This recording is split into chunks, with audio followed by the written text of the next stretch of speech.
존경하는 국민 여러분, 재외 동포 여러분, 정세균 국회의장님과 선대 동료 의원 여러분, 이낙연 국무총리님과 국무위원 여러분, 정권교체 이후 첫 번째 정기 국회입니다.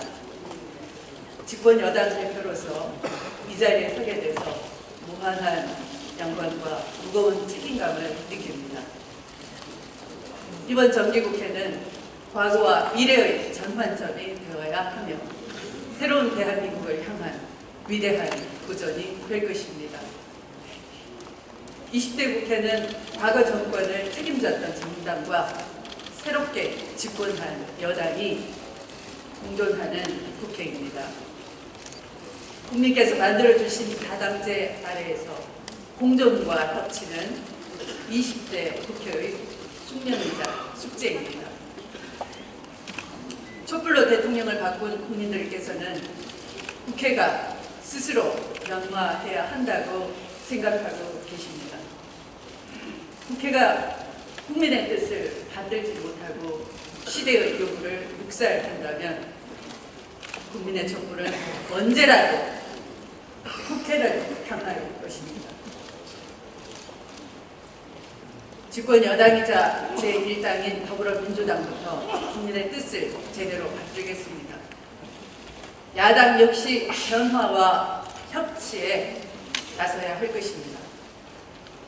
존경하는 국민 여러분, 선배 동료 의원 여러분, 지금 우리는 세계 민주주의 역사를 다시 쓴 자랑스러운 촛불 민주주의 시대를 지나고 있습니다. 촛불 혁명의 주역, 주권자의 국민은 여전히 식지 않은 광장의 열기를 일상의 인내로 묵묵히 시키며 과연 대통령과 국회가 주권자의 열망을 얼마나 채워낼지 지켜보고 있는 것입니다. 촛불혁명이 촛불 대통령을 만들었다면 이제는 촛불 국회를 기다리고 있습니다. 촛불의 분노는 단지 드러난 일부의 정경유착 세력과 국정농단 세력을 향한 분노만은 아닐 것입니다. 생때 같은 자식을 바다에 묻어야 했던 숱한 우리 어머니와 아버지들, 눈을 감는 그 순간까지 가해국가 일본의 사죄 한마디 듣지 못했던 위안부 할머니들, 죽으라 일할수록 얇아지는 지갑에 가족들에게 한없이 미안한 가장들, 몇 년을 준비해도 끝내 열리지 않았던 취업의 문 앞 좌절한 청년들, 아무리 노력해도 죽을 힘을 다해도 닿을 수가 없는 끊어진 사다리 저편의 세상들, 그들이 통곡의 절벽에서 국가를 찾았을 때 국가는 존재하지 않았습니다. 우리가 오랫동안 쉬쉬하며 묻어두었던 비극과 모순, 그 속에서 처절하게 몸부림치며 살아내고자 했던 지극히 평범한 일상들의 절비였습니다. 양극화와 불평등의 고통을 그저 나의 무능과 게으름 탓으로 돌렸지만 그 검은 장막 뒤로는 재벌과 정치 권력의 결탁이 오갔고 특권과 반칙, 불공정, 그 은밀한 그들만의 세상이 있었습니다. 적폐청산, 불편해하는 분들도 계십니다. 그러나 적폐청산을 처음 외친 것은 정치권이 아니었습니다. 그 당시 야당은 더더욱 아니었습니다. 분노하고 자각한 평범한 시민들이 가장 먼저 외쳤던 것입니다. 87년 혹은 철폐 이후 가장 감명하고 정확한 시대적 통찰이었습니다. 정치 보복이라는 마타도아로 적폐청산 요구를 막을 수는 없습니다. 적폐청산이 아무리 거북하다고 해도 오늘의 우리가 해내지 않는다면 해방 이후 청산되지 못한 역사처럼 또다시 후대에게 되풀이 된다는 점을 저부터 명심하고자 합니다. 존경하는 국민 여러분, 새로운 대한민국을 향한 위대한 도전의 시대적 과제는 적폐청산과 국민 통합입니다. 그러나 청산 없는 통합은 제대로 된 미래가 아니며 통합 없는 청산은 또 다른 분열일 뿐입니다. 통합을 위한 청산, 청산을 위한 통합, 이것이 우리에게 주어진 도전 문제인 것입니다. 적폐청산이 누구를 벌하고 응징하는 그런 수단이 되어서는 결코 안 될 것입니다. 정치보복은 더더욱 안 될 말입니다. 법과 제대로 수렴되는 정의롭고 공정한 나라, 이것이 적폐청산의 목적이자 결실이 되어야 할 것입니다. 권력의 도덕 수준과 의지에 따라 좌지우지되는 그런 민주주의는 더 이상 민주주의가 아닌 것입니다. 민주공화국의 헌법과 법률, 깨어있는 시민의식으로 탄탄하게 지켜지는 민주주의, 이것이 바로 촛불 민주주의이며 새로운 대한민국의 국민주권 민주주의인 것입니다. 존경하는 국민 여러분, 적폐청산과 사회 대개혁에 대한 저의 구상을 말씀드리고 싶습니다. 역대 집권 세력들은 정권 초기마다 검찰 개혁을 약속했습니다. 그러나 개혁의 결과는 엉뚱하게도 늘 정권의 예속이나 암묵적인 공생으로 끝났습니다. 어느 순간 검찰과 타협하고 검찰 권력의 유혹에 넘어가 버렸습니다. 왜 그랬습니까? 그것은 검찰만이 갖고 있는 막강한 권한 때문이었습니다. 기소권 독점과 함께 수사권과 수사 지휘권, 영장 청구권, 공소 유지권, 형 집행권과 같은 형사법상의 막강한 권한을 검찰은 배타적으로 행사해 왔습니다. 구조적으로 정치 권력이 검찰의 독점적이고 배타적인 권한에 유혹을 느낄 수밖에 없는 이유이기도 합니다. 특히 민주로부터의 정통성과 정당성이 결여된 정권일수록 그 정도는 더욱 심각했습니다. 이를 해결하는 방법은 이미 나와 있습니다. 바로 검찰의 권한을 축소하고 분산하는 것입니다. 무소불위 검찰을 견제하고 감시할 수 있도록 하는 것입니다. 국민 80%가 꾸준하게 고위공직자 비리 수사처 설치와 검찰과 경찰의 수사권 조정에 찬성하고 있습니다. 견제와 균형이 작동되는 진정한 검찰개혁, 문재인 정부가 약속했고 이제 국회가 답해야 할 차례입니다. 사법부 역시 자유롭지 못합니다. 법관은 오로지 헌법과 법률, 양심에 따라 판결해야 합니다. 재심에서 무죄가 선고된 인혁당 사건과 강기훈 씨 유서 대필 사건처럼 사법부의 오판 사례는 멀리 갈 것도 없습니다. 지난달 이재용 삼성 부회장에 대한 1심 재판에 대해 재벌 가족이라는 국민적 의구심이 커지고 있습니다. 박근혜 정권에서 원세훈 씨에 대해 전원 합의체 재판까지 한 대법원이 내린 파기환송 결정은 국민 어느 누구도 이해하기 어려운 판결이었습니다. 지난주 원세훈 씨에 대한 파기환송심의 유죄 판결, 과연 정권이 바뀌지 않았더라면 가능했을까요? 사법 보신주의에서 한시 앞이 벗어나야 하는 것입니다. 보수 정권 10년 사법부가 보여준 양형의 양극화는 국민에게 유전 무죄, 유권 무죄라는 박탈감과 불신만 심어주었을 뿐입니다. 재벌과 정치 권력에 한없이 나약했던 사법부도 국민의 변화 요구를 능동적으로 수용해야 할 것입니다. 국민 여러분, 박근혜 정권의 몰락은 박정희 시대의 유산인 재벌에 대한 전면적인 개혁을 요구하고 있습니다. 재벌 시스템이 주도했던 지난 60년 한국 경제는 이미 그 정점을 지났습니다. 재벌 경제는 경제 발전에 대한 기여에도 불구하고 우리 사회의 불평등과 불공정, 양극화를 내재화시켰습니다. 재벌 기업들 안에서조차 양극화가 멀어지고 있는 것입니다. 기업 간 양극화는 생산과 투자의 양극화로 이어졌고 산업 간 격차와 소득 양극화를 조장했습니다.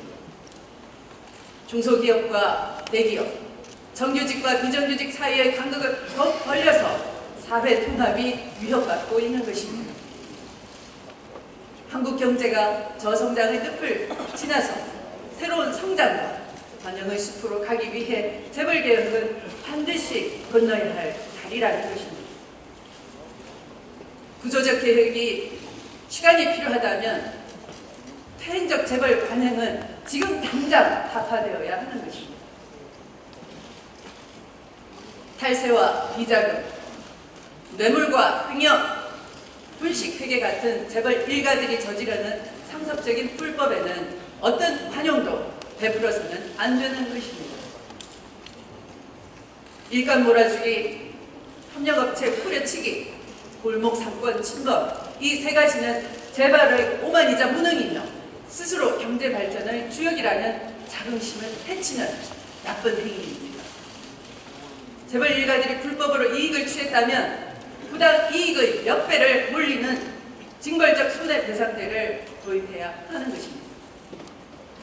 불법과 갑질을 반복해서 저지른 재벌 온해에 대해서는 경영 참여를 적극적으로 제한해야 합니다.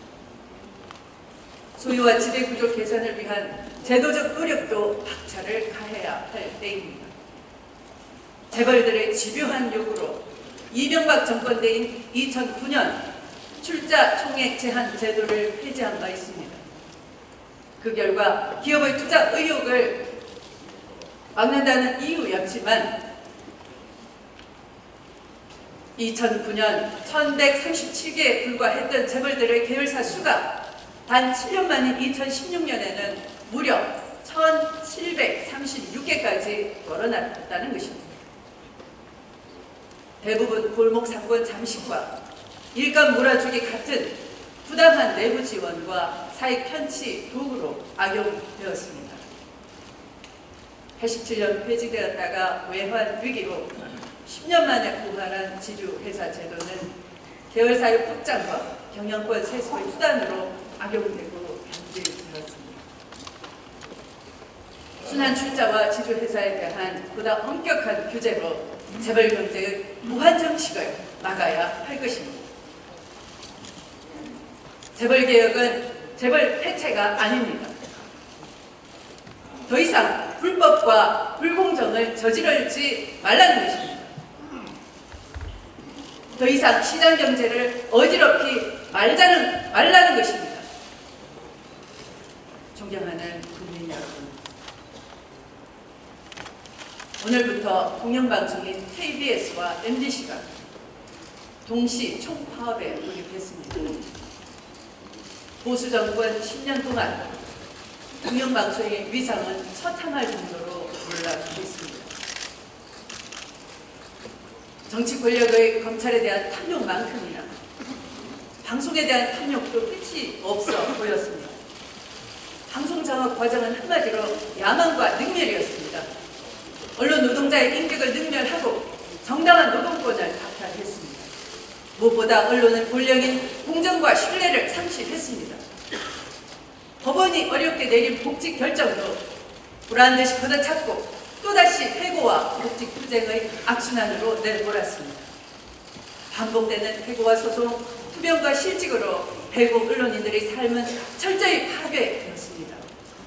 공영방송은 정권의 나팔수가 아닙니다.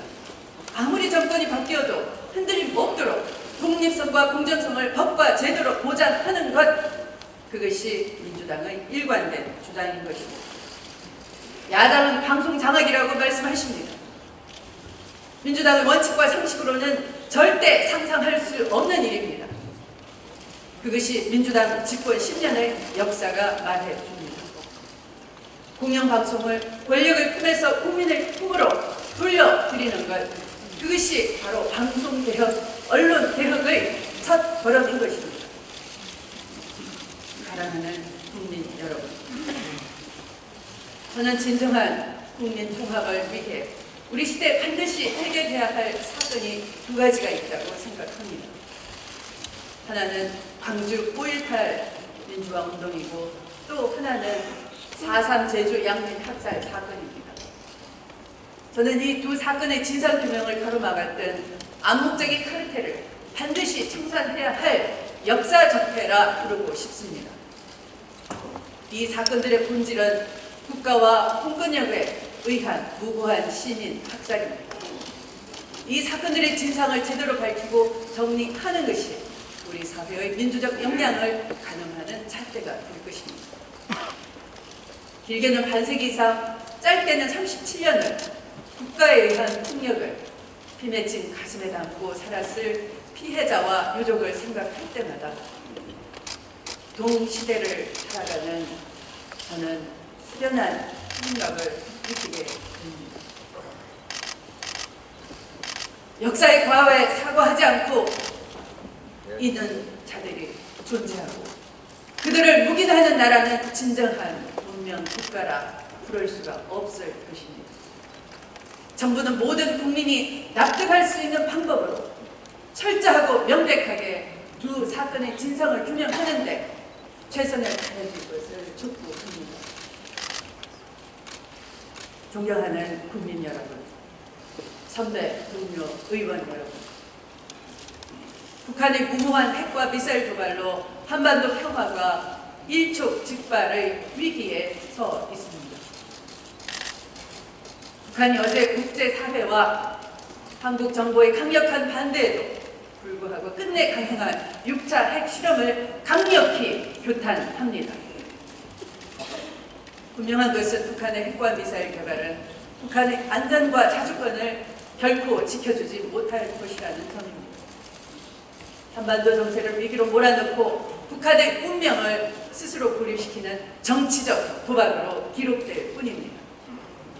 문재인 정부와 민주당은 조치 가능한 모든 외교적, 군사적 수단을 강구해 한반도를 위기로 몰아넣는 북한의 무모한 도발에 단호히 대응할 것입니다.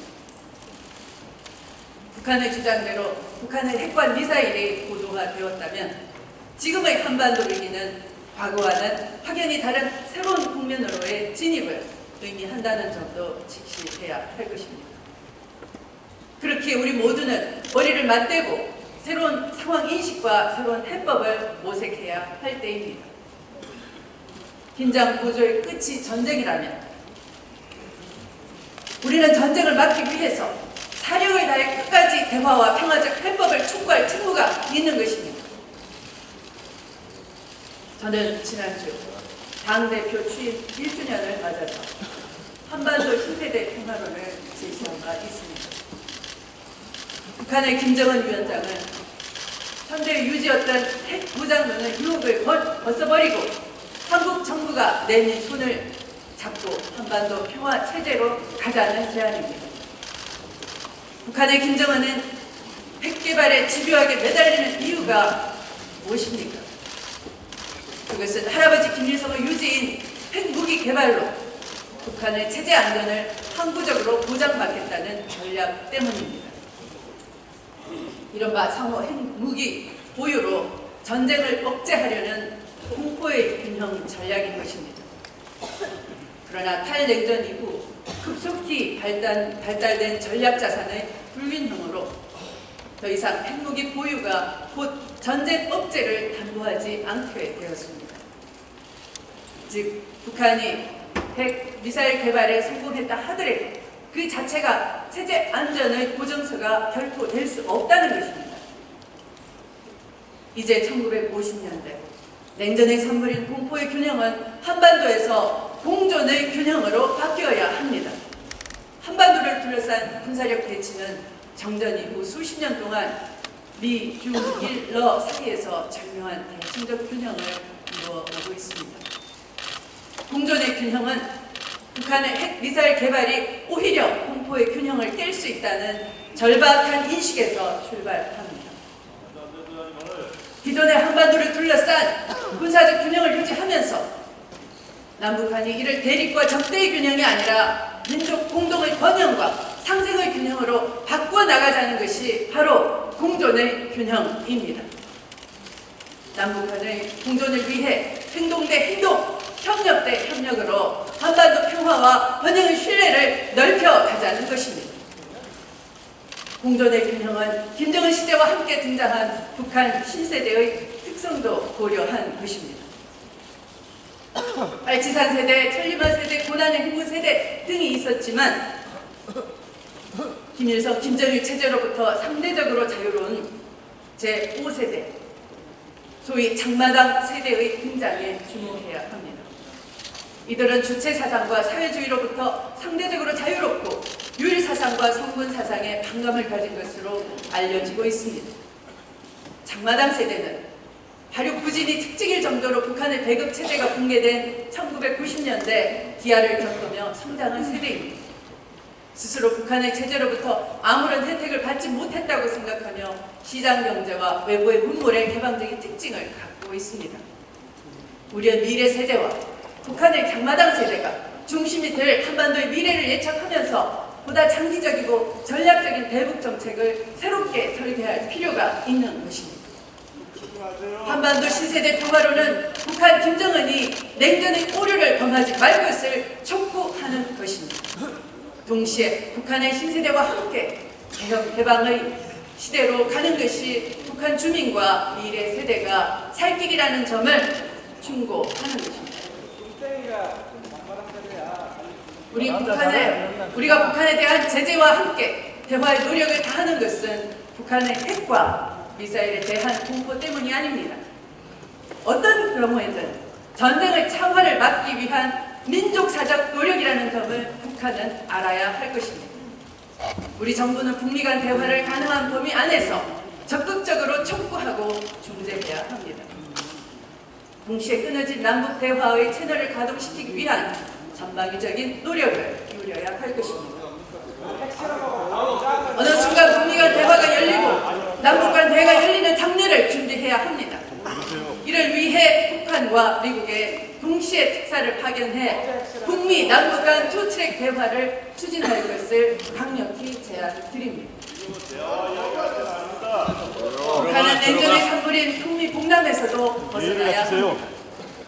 북한의 체제 안전 보장의 가능성은 한국 정부가 내민 손을 잡을 때 더욱 커질 수 있다는 것을 명심해야 할 것입니다. 이제라도 김정은 위원장은 신세대적 사고와 각성으로 한반도 평화에 기여하는 전향적 태도 변화를 보여야 합니다. 정부는 어떤 경우에도 한반도의 전쟁을 반대하며 대화의 노력을 중단하거나 포기해서는 안 될 것입니다. 존경하는 야당 의원님들 때도 한 말씀 드리겠습니다. 하태경 의원 예의 갖추세요. 한반도 위기의 질이 여러분이 지고있는 시절과 분명히 다르다는 것을 알고 계실 겁니다. 그런데 야당은 한반도 문제과 심각성을 외면한 채 현 정부를 몰아세우는 데만 골몰을 하고 있는 것 같습니다. 아무리 생각해도 야당이 현 정부를 몰아세운다 해서 국익은 물론 야당의 이익도 없는 것입니다. 야당도 결국은 대화와 평화적 해법을 강구할 수밖에 없다는 점을 직시해야 할 것입니다. 민주당이 야당을 해도 안보 문제만큼은 평화적 해결을 위해 정부의 힘을 모아주었습니다.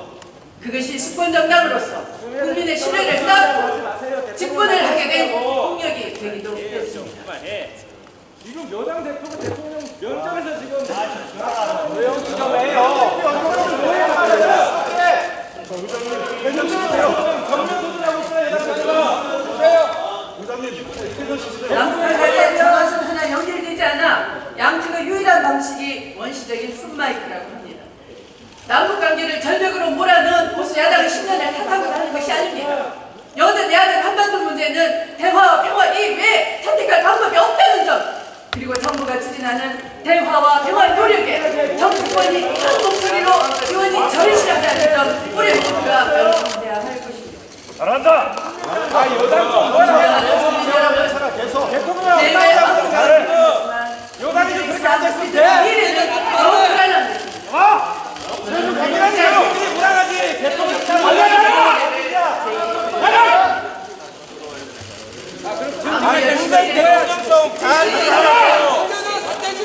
처음에 맨날 틀라고 여당 대표한테 반짝이야 대통령한테 바뀌라고. 저는 1950년 3월 산행된 조공학의 농지개혁을 주목.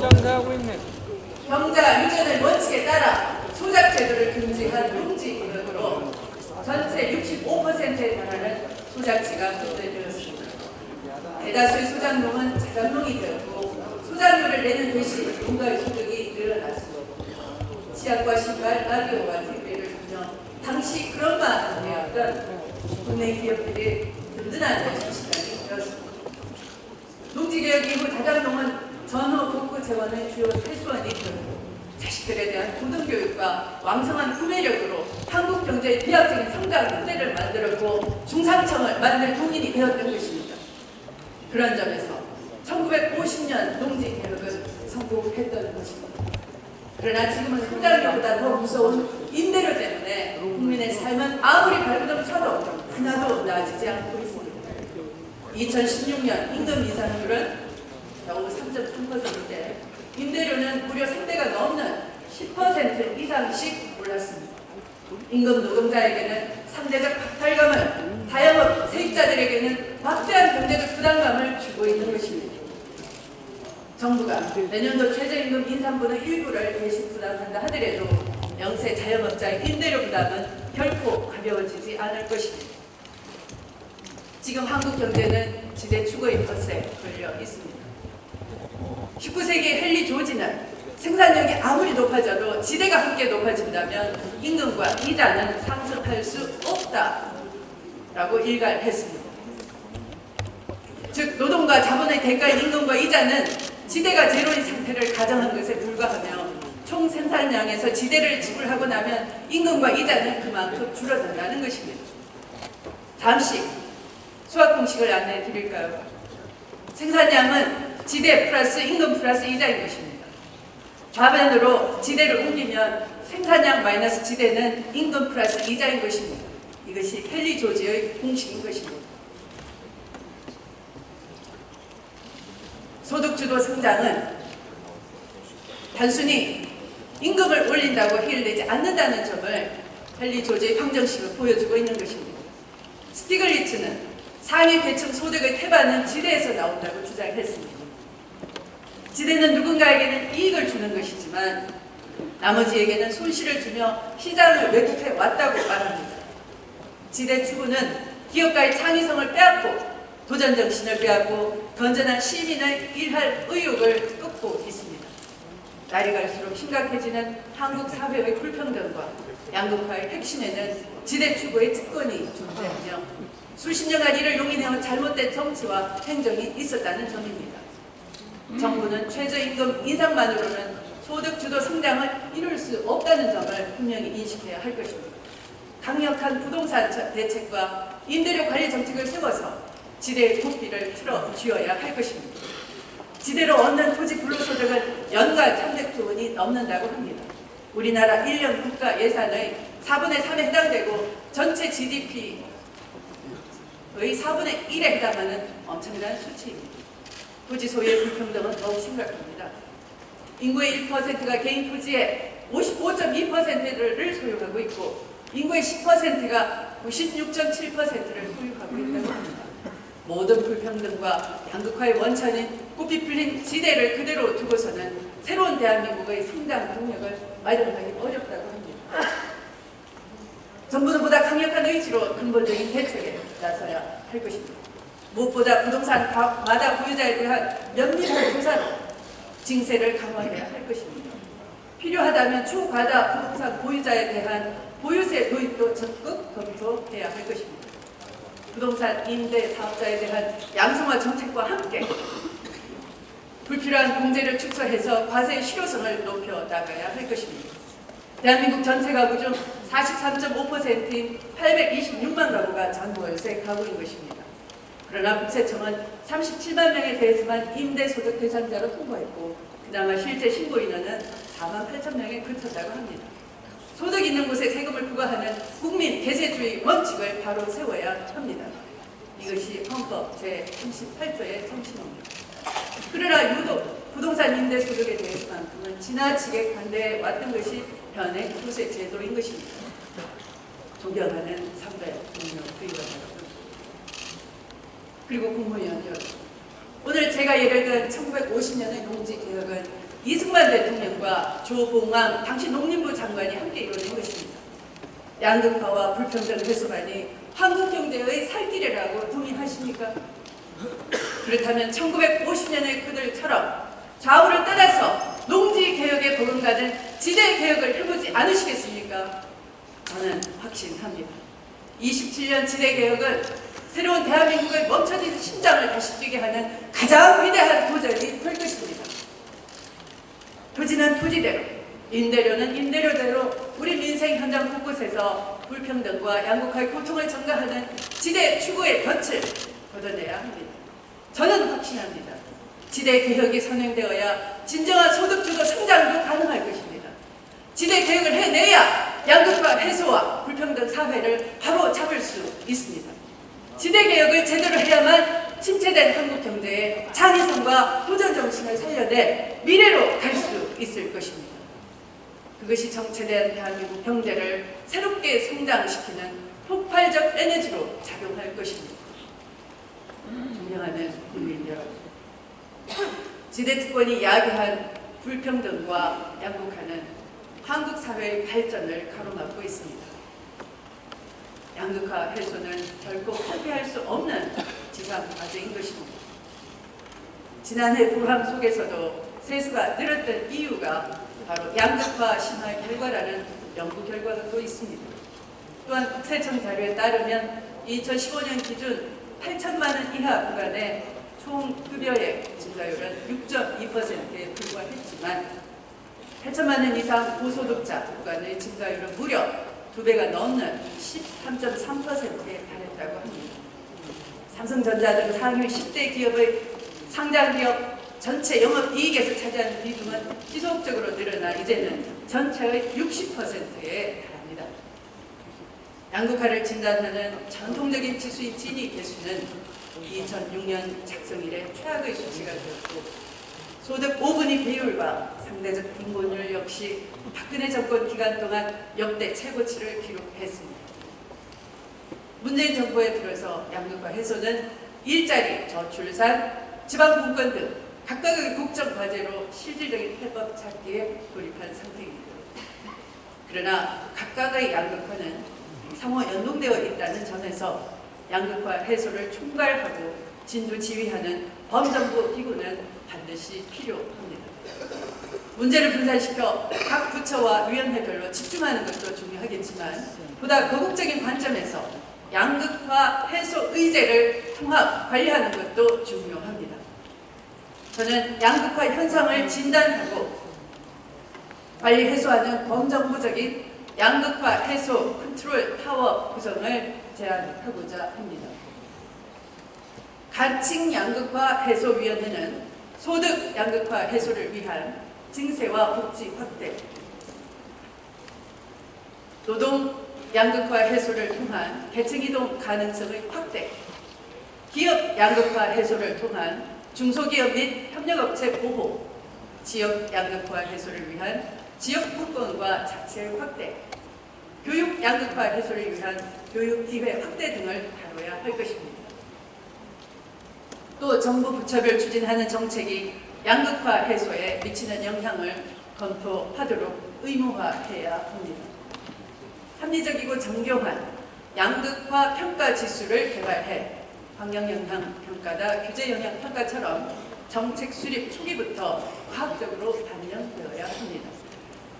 정부는 본 제안에 대해 신속하고 성실한 검토를 해서 양극화 해소를 염원하는 국민적 요구에 부응해 주실 것을 촉구하는 바입니다. 존경하는 국민 여러분, 이제 국민 주권은 정치와 행정의 영역뿐만 아니라 기본적인 생명권과 안전한 권리까지 확대되어야 합니다. 국가의 제일 책무는 당연히 국민의 안전과 생명 보호입니다. 올해 상반기 전국에서 내린 미세먼지주의보가 무려 130회나 발령되었던 사실을 기억하시겠습니까? 지난해 같은 기간에 비해 72%나 늘어난 수치라 합니다. 그러나 정부는 뚜렷한 대책도 없이 외부 활동 자제하라라는 말만 반복했습니다. 유해 화학물질이 발견된 승리대로 케미포비아가 한국을 덮쳤습니다. 가습기 살균제 피해 사건이 엊그제 같은데 같은 일이 반복되고 있습니다. 생리용품 회사들은 아기 귀적이나 물티슈 같은 생활용품도 생산하고 있습니다. 지금 수준의 불투명한 정보 공개와 불안한 안전성 검사로는 국민 불안을 잠재울 수가 없습니다. 분쇄버거, 바이러스 가공육, 살충제 계란 파동 등 자고 일어나면 터지는 먹거리 공포까지 국민은 생활 속 불안에 떨고 있습니다. 저 역시 어느 어머니들과 마찬가지로 장을 보러 가면 도대체 무엇을 믿고 사야 할지 망설여지곤 합니다. 정부는 국민의 생활 속 불안에 대한 종합적이고 체계적인 대책 마련을 서둘러 주시기 바랍니다. 과거 정부의 틈만 한다면 방이 자시하지 않을 것입니다. 존경하는 국무총리님, 국민의 쉴 권리와 내수 진작을 위해 오는 10월 2일을 임시 공휴일로 지정하는 방안도 적극 검토해 주시기 바랍니다. 또한 누구는 쉬고 누구는 일해야 하는 휴일 차별화에 대해서도 적극 검토해 주실 것을 요청드립니다. 국민의 휴식권이 보편적으로 적용될 수 있도록 관계기관 기업들과 충분한 협의 진행도 부탁드립니다. 존경하는 국민 여러분, 선배, 동료, 의원 여러분, 저는 짧았던 여름 휴가 중에 우연히 만나 뵙게 된 한 현선께서 제게 불기자신 내자를 주셨습니다.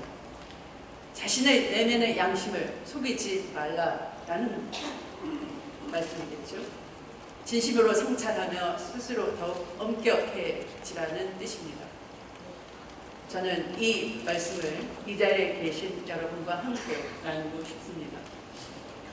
이 자리에 안 계신 분들께도 꼭 전달되기를 소망합니다. 20대 국회는 시대적 소명을 지니고 있습니다. 위기의 대한민국을 힘을 합쳐 이끌어 가야 되는 것이 우리의 소명이고 우리가 해야 할 일입니다.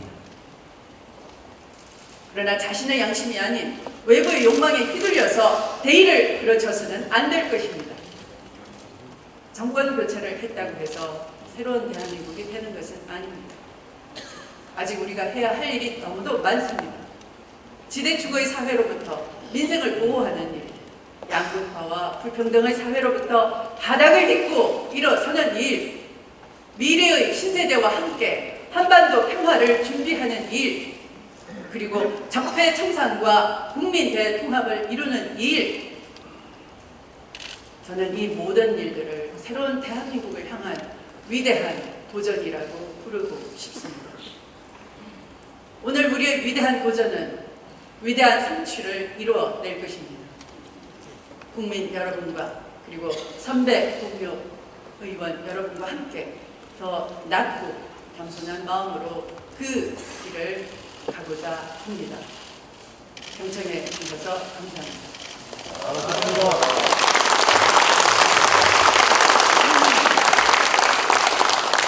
주미애 대표 수고하셨습니다.